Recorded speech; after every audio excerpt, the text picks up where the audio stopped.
Assalamualaikum warahmatullahi wabarakatuh. Perkenalkan, nama saya Wahyu Putra dari mahasiswa fisioterapi Widya Husada Semarang dari kelas Akvis 1B dengan NIM 1903095. Nah, di sini saya ingin menjelaskan tentang analisa biomekanika gerak mengetik. Bagaimana analisanya? Simak video berikut.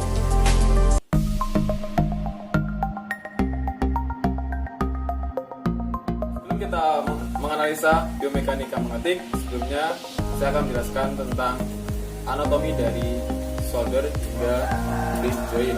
Nah, yang pertama, di sini saat mengetik, di sini posisi yang kita gunakan adalah solder, elbow, dan juga wrist. Nah, tulang-tulang yang ada di solder pertama ada humerus, tulang clavicula, scapula, itu ada di solder. Kedua, elbow, humerus, radius, ulnar. Lalu di wrist, yang pertama ada tulang karpal. Nah, itu tulang karpal sendiri ada 8. Nah, yang pertama scapoid, lunatum, triquetum, pisiform, hamatum, capitatum, trapezoideum, trapezium. Lalu di atasnya ada yang namanya metakarpal. Lalu yang terakhir ada palang. Nah, palang dibagi jadi 3, yaitu palang proksimal, medial, dan juga distal. Nah, baik. Selanjutnya adalah sendi. Sendi di solder yang pada saat mengetik yang berjalan yaitu adalah glenohumeral joint. Itu pertemuan antara tulang caput humerus dan juga capitas glenoidalis. Lalu ada acromioclavicular joint, tulang acromion dengan clavicular. Nah, lalu selanjutnya di bagian elbow ada sendi humeroradial joint antara tulang humerus dengan tulang radius. Lalu ada sendi humero-ulnar joint, tulang humerus dengan ulnar. Lalu pada wrist ada wrist joint atau carpal joint. Lalu metacarpo phalangeal joint. Lalu ada carpo metacarpal joint. Lalu ada proximal interphalang joint. Lalu ada distal interphalang joint. Nah, untuk biomekanikanya dari solder sendiri saat posisi mengetik, yaitu di sini untuk rollingnya adalah anterokranial. Lalu untuk slidingnya sendiri yaitu ke arah posterior caudal. Lalu pada elbow, di sini untuk rolling slidingnya yaitu sama, yaitu ke arah anterokranial atau anterior. Nah, untuk posisi mengetik yang benar tidak boleh ke atas seperti ini, dan juga tidak boleh terlalu bawah seperti ini, tapi harus lurus dan fleksi elbow 90 derajat sampai wrist. Nah, baik, sekarang kita memasuki biomekanika dari wrist joint. Nah, pertama saat mengetik kita pada posisi awal seperti ini, sendi carpometacarpal yaitu dengan rom 5 derajat, ekstensi wrist atau dorsifleksi. Nah, otot yang bekerja yaitu yang pertama ada musculus extensor carpi radialis, extensor carpi ulnaris, extensor digitorum, dan juga pollicis longus. Nah, untuk biomekanikanya sendiri, osteokinematikanya heart and feel, arthrokinematikanya translasi ke posterocaudal, spin ke anterokranial.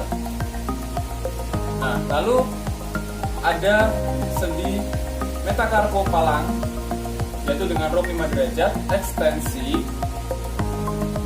Nah, yang bekerja yaitu musculus extensor pollicis brevis, M extensor digitorum brevis, dengan osteokinematika heart and feel, arthrokinematika translasi ke posterocaudal, spin ke posterokaudal. Lalu selanjutnya ada interpalang proksimal dengan rom 5 derajat, ekstensi M extensor pollicis longus, M extensor digitorum longus.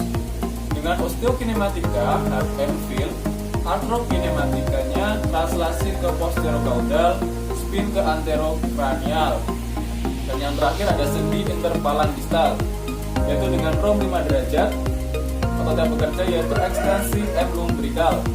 Dengan osteokinematika hard and feel, arthrokinematika translasi ke posterokaudal dan juga spinnya ke anterokranial dengan lever tipe 3. Oke, yang kedua yaitu posisi impact.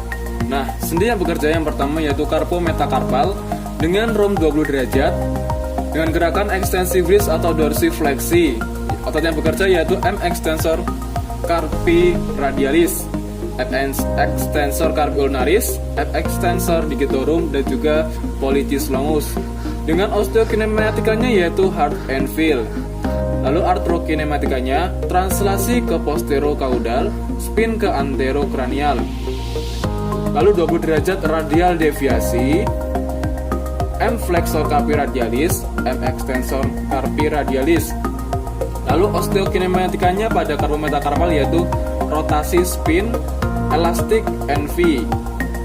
Lalu masih sama 30 derajat ulnar deviasi, M flexor carpi ulnaris, M extensor carpi ulnaris. Dengan arthrokinematikanya yaitu translasi ke arah lateral dan juga osteokinematikanya rotasi spin dan elastic and feel.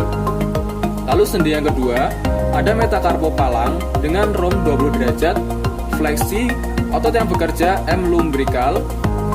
Dengan osteokinematikanya rotasi ayun, soft and feel. Arthrokinematikanya yaitu translasi ke anterokranial, spin ke anterokranial. Lalu selanjutnya sendi yang ketiga yaitu interpalang proksimal dengan rom 20 derajat fleksi. Otot yang bekerja yaitu M flexor digitorum superficial. Osteokinematikanya yaitu rotasi ayun, soft and feel.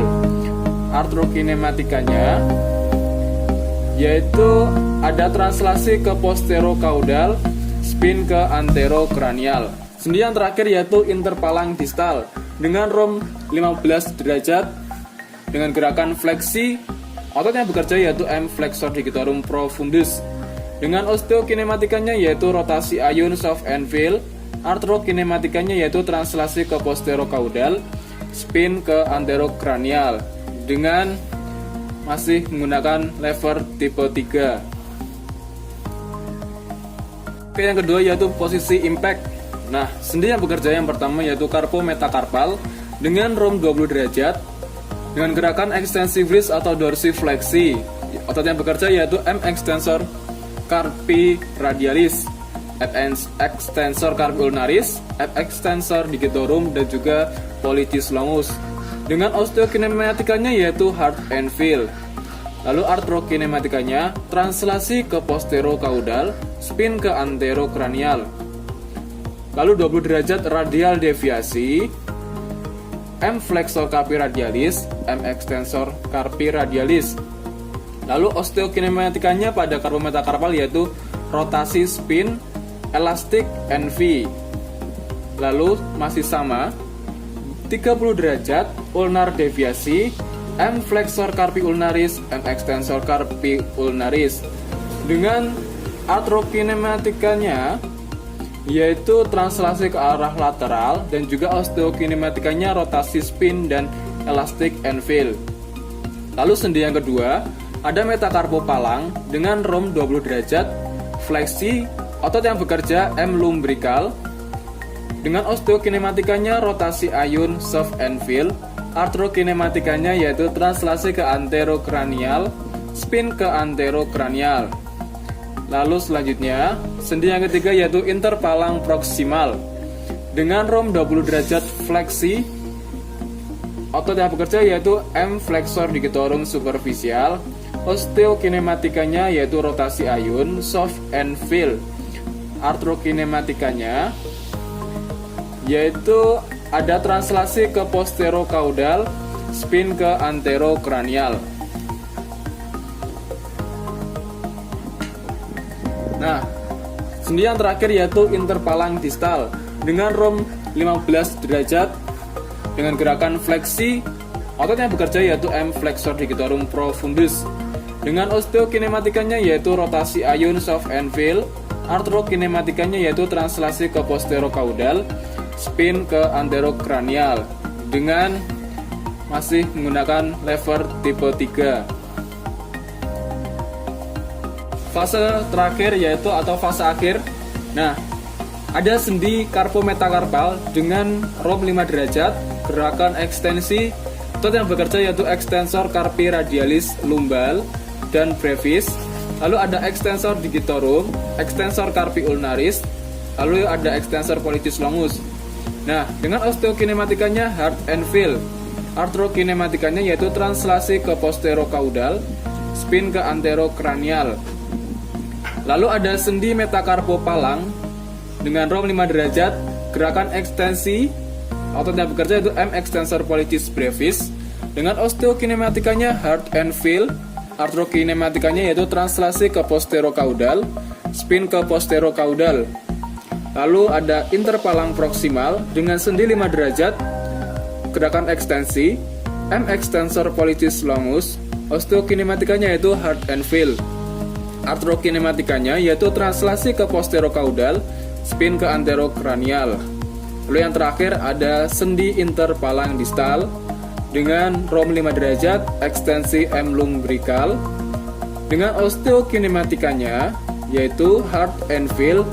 Lalu artrokinematikanya yaitu translasi ke posterokaudal, spin ke anterokranial. Nah, itu tadi adalah analisa gerak biomekanik dari mengetik dari saya, Wahyu Prataputra. Banyak kesalahan, saya mohon maaf yang sebesar-besarnya. Terima kasih. Wassalamualaikum warahmatullahi wabarakatuh.